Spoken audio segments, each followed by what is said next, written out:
back to my channel where we're about that breaking cycles life, and welcome back to another Let's Talk Tuesday. So we have finished child abuse, manipulation in child abuse. And I know these tips can actually range from children to adults in terms of love relationships, right?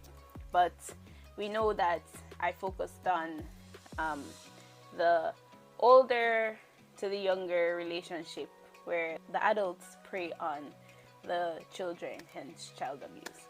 So now, as I said last week, we're going to be speaking about manipulation in friendships.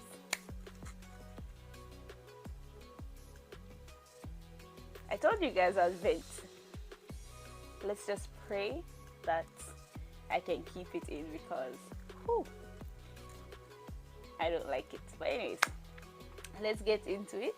I have 7 points. I'm not sure if this will have a part 2, but we'll see how much I speak on each topic, and I hope to not speak much on each topic, and I'll probably add my own at the end, so hopefully it doesn't take that long. Okay guys, so yeah, let's get into the first point. Now to understand if you're being manipulated in your friendship, I'm a victim, guys, so like these points will resonate with me a lot. Okay, just giving you a heads up. The first step is to recognize the tactic of triangulation. Now, I didn't know that this was termed this way, so this word is actually new to me, triangulation. But when reading the meaning and what the manipulators will do, your friends will do in that sense, I'm like, yeah, I saw that happen. Yeah, I know this happened. And what it basically means is, if you and your friend are having a conversation and there comes an issue, like let's say that I'm speaking to person B and I tell person B, I have this issue with you, I really need you to stop. Person B immediately brings a third party in to make me confused or jealous, when there was no need to bring someone in to make me feel as if my problem was not valid enough to speak to you about it, because person C has no fault with it. And because person C has no fault with it, person B, the manipulator, the friend, will now highlight how person C is way better than I am because I have an issue with what they're doing, but person C does not. And yeah, now I feel like I'm the one overthinking, right? How many of you can relate to this? I definitely can, and it ticks me off, honestly, because I can see when it's happening, and I know, and as I think you guys have recognized by now that, like, when I see these things, I even said it in the devotional today, I'm like, guys, anger, like when I see injustice, I'll fight, right? I don't fight physically, I fight with my words. They're not nice, okay? So yeah, if you're seeing these things happen, this triangulation happening, please beware that this is a form of manipulation, and your friend should not be doing this, and you need to be aware that you need to cut this person off because they have no good intentions towards you. And when I mean cut off, I mean distance yourself and pray for them. You can love people from afar. There is nothing wrong in loving people from afar, okay? You can pray for them, but having them in your inner circle, having them in close range to you guys, is very destructive, very toxic to who you are and what you want, if you want good for yourself. And if you're seeing this happen, definitely this person is working on the fact that you have an issue with what they're doing, so they are going to compare the person who doesn't care about what they're doing. right? And the fact that you care and you're trying to highlight this issue for them to fix it in your relationship, in your friendship, it means you have good intentions for your friendship, but your supposed friend does not, and they definitely are going to use that against you and definitely get defensive when you bring things up like this. Hence, bring a party C into it. So this is triangulation. Okay, so the next point, I think we'll finish the 7 today, hopefully. The next point is projection.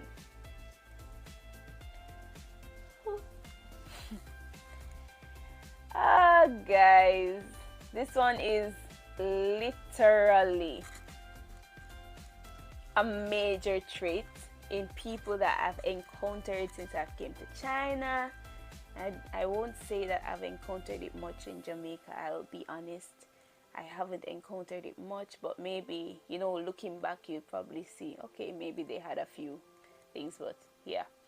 But since I came to China, guys, it's like it intensified. I'm like, are people really like this? Like, projection is they find the faults in whatever you're doing and they highlight those faults and they make sure you know that what you're doing is a fault. Beware of people like that. Honestly, it's like you could never do anything right. Seriously. And let me even give a disclaimer, because when I was reading it, I'm like, a lot of people could confuse this with being corrected in terms of the Christian standpoint. And even in the example that they gave in this, under this topic of projection, they even used the Christian example to say that Mr. Holy, as in person A, would often see someone who doesn't believe like them and criticize them. Now, if you're a Christian and you're doing this, please stop, because you know that that is not the type of Jesus, the type of God we serve.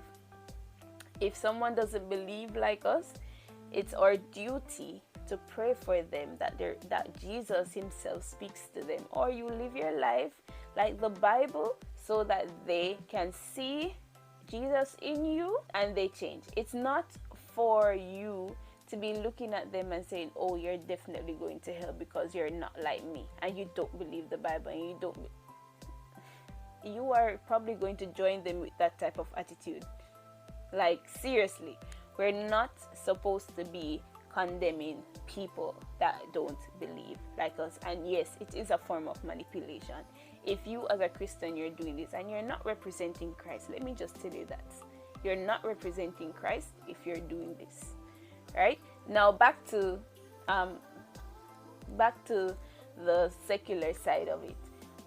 A friend of yours could always see that, okay, you don't think like them, so of course you are always going to be, they're always going to look at your flaws, highlight it, and make you feel bad about the fact that you are doing things, because they envy you and they don't like the fact that you're doing this, that you're doing this thing that is better than them.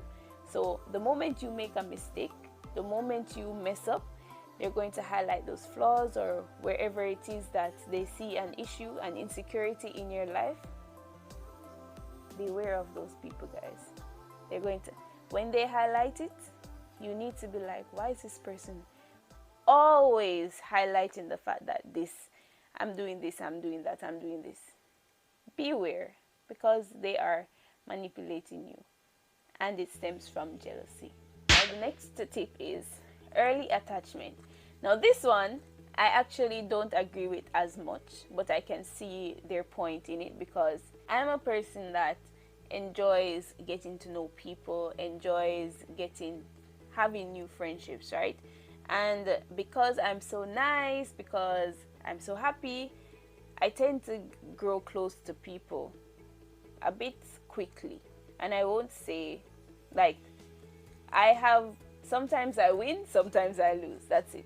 And because this is my personality, I'm friendly and I like to know people, yet I still say to myself, I'm a very strange person, okay? Like, I'll be like, hi, how are you? Get to know you, and then I'll stay away from you for a while. And that's just because I just have that one friend that, yeah. But to get to know you as an individual, yeah, that's like that. And if you like that type of energy, you'll want to get to know me as well, right?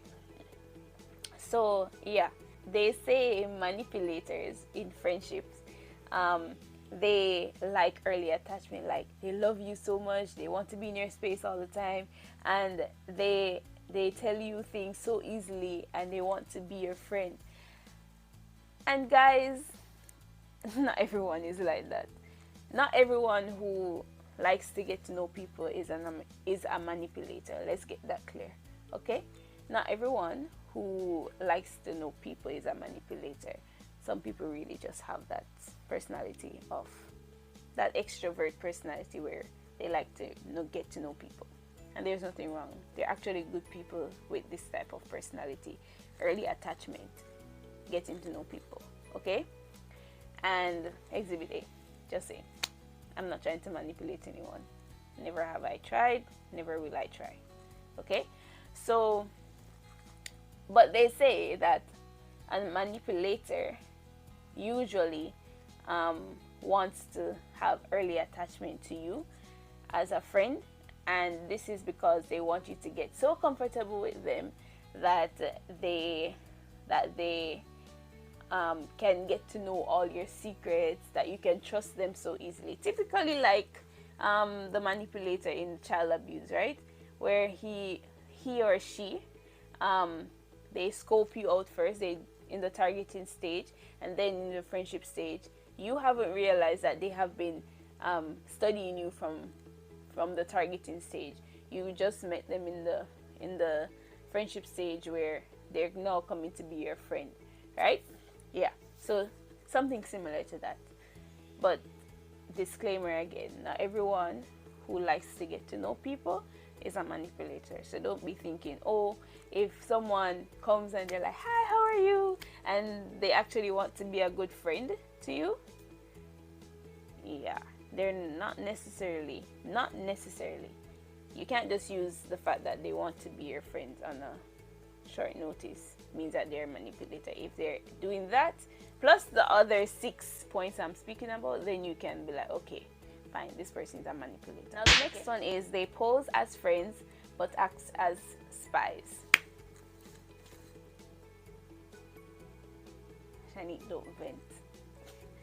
Guys, this is, I've experienced it, that's all I can say. And I see them. And you see one thing about Shanique, I'll play you when you think you're playing me. Don't play me. Don't try to play me. Because God gave me a discerning spirit, and I thank Him for that gift. And I look at you thinking that I'm a fool, and looking at you being the real fool because you're trying to put one over on me. And I'm looking at you like, okay, so I know that you're being my friend for this specific reason because, there's something called subconscious, there's something called instinct, right? Yeah. Be careful, guys, of those people in your lives, those supposed friends, that they're just your friends to know your business. Why is it that every time a conversation comes up, you have to be telling them some part of your plans for your future? You don't need to. Seriously. A friend should respect the fact that you don't want to speak about your future plans because it's your plans. And when the time is right, you will share that with them. You don't need to be telling them everything or telling them everything about your life. It could be plans, it could be family. They don't need to know, right? But yeah, beware of that. And that's a sign of a person being a manipulator, because they're going to want to know how to get the best out of you. So they're trying to know who you are and every move that you're making, because they are spies. All right. The next one is passive aggression. Now this one, I told you guys that I've experienced this like a lot, especially in China. Whew. But yeah, God bless them, right? Passive aggression. Now, when I read what they were saying on passive aggression, it's from the perspective where this person does not like confrontation. So if it is that you are supposed to be speaking to them about what they're doing to you, how they are speaking to you, or basically subtly dimming your self-esteem or making you feel bad about what you're doing, they can't handle the confrontation. But they will definitely, quietly, subtly, and passively bring you down. You'll just be doing something, and then by the way, you hear, oh, you know, this person does it better than you. And then, who cares? Whew, guys. Or, you know, you could do this a little better. There is no positivity in their words to you. Like, there is always something negative, and it's so subtle that if you don't pay attention to it, you will just be like, oh, it'll just fly over your head, and you won't even realize. And the moment you realize, it will be too late, because they would have already basically used you enough and would have broken you down so much. Guys, be aware of those things. When I see it happening, I'm like, why? If I don't immediately do it, you know, that's when my anger sets in, and I don't want to speak to them in anger. I calm down and I confront them. I'm confrontational. I'm not afraid to tell you what you're doing and I don't like it, and you need to stop. And if you don't stop, you won't like it, right? Don't be afraid to confront people on what they're doing. Seriously. That's how you stop it. That is how you stop it. And if you don't want to confront, at least be aware that they're doing this, and slowly distance yourself. Slowly but surely distance yourself from this person. The next one is they feel better by making you sad, or basically highlighting that you messed up on something. Now, it kind of ties to what I said before. And when you see that someone is happy when you mess up, or when you don't, you're not necessarily the person, you're not the winner in a certain circumstance, or you didn't do it as how everyone expected you failed at something, as if you can't mess up on things. Yeah, watch out for that. I know many people like that, honestly. It's sad that I actually do know many people like that. It's really sad. Whew. I just pray for them and I distance myself. That's all. Because as I told you guys, I'm the type of person that, okay, I'm willing to get to know you. So I think that attracts manipulators, because they think that, oh, this person is stupid. As I keep telling you guys, the happiness, the smile. But I won't change my personality because you feel like you should take advantage of me. I'll just let you know that I know what you're doing, right? But I won't change who I am for you or for this world, okay? Right? Like, guys, I never understood it. Why would you feel happy by seeing someone else unhappy? What joy do you get out of that? Really?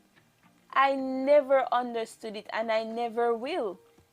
How can you see someone unhappy and that makes you happy? What on earth are you? Are you human? You have no heart, honestly. Like, I don't know what to say, honestly. I'm at a loss. Seriously. And the next one, the final one, is they poke holes in your self-esteem. I think that really covers everything I've already said. Poke holes in your self-esteem, make you feel bad. Yeah. If every time you say something about yourself that is to make you feel good about yourself, and you're like, well, you could do this a little better. Huh? No, you're supposed to be my friend and support me. Why is it that every time I try to do something good, every time I try to have a little confidence in myself, you are bringing me down? Why? No. Who are you? Be careful of those people in your life, guys. Sadly, I know a few. Not few, a lot. Okay? Guys, and honestly, this last part is not necessarily in the list, but one thing I have noticed, and let me say as a disclaimer again, I'll not say, well, I will say this, because what I was thinking at first was like, all spoiled kids are rich, which majority are, but I have seen people who are poor that actually do spoil their kids. So yeah, it's not a matter of who is rich or who is poor. It's the parents. And if a child grows up, that's what I was talking to my friend about. I'm like, why is it that each manipulator that I have encountered, they're rich and they're spoiled? Because they were already trained in manipulating their parents, because their parents gave them anything they wanted, and all they had to do was cry or say, no, I don't want it, or give a tantrum. You see why you shouldn't spoil your kids? You should discipline them, because you're raising manipulators. Okay? You're raising manipulators by spoiling your kids. Stop spoiling these children. Seriously. The moment a child is like, oh, I don't want this, and they start throwing a tantrum, why are you giving in? Who is the adult? Literally, I see it and it irks me.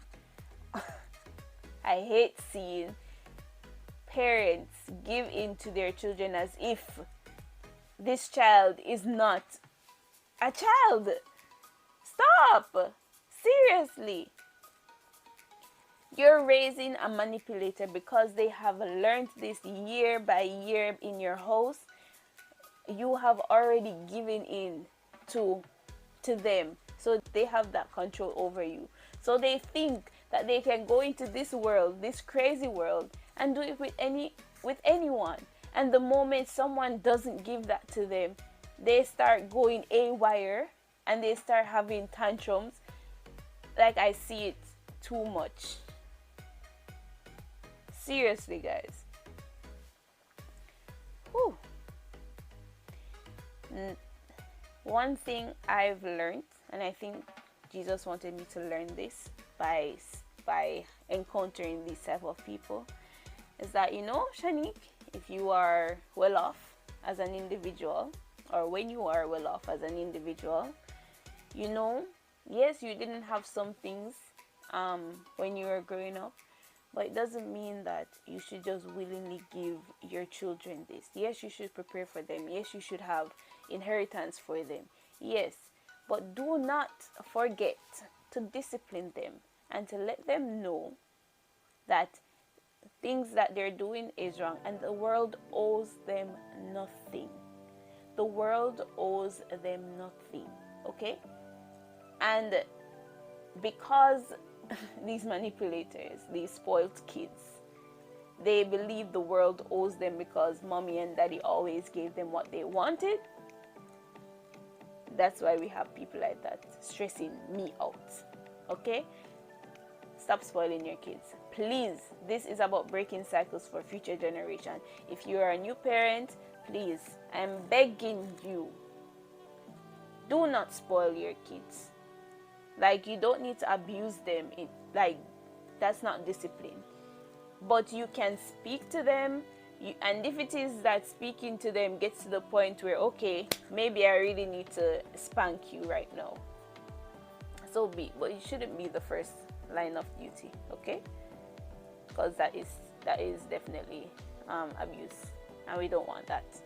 But please, I am begging you, please stop spoiling these kids, because you are raising manipulators. And I am tired of them, and I'm pretty sure other people out there are also tired of them. Please, thank you. A nice request. But yes, that's our let's talk for this week, guys. Manipulation in friendship. I hope these tips are helpful, and be aware of all these tips. If you see them happening, be aware, distance yourself or confront them about what they're doing. Okay, I'll see you next week. Bye bye.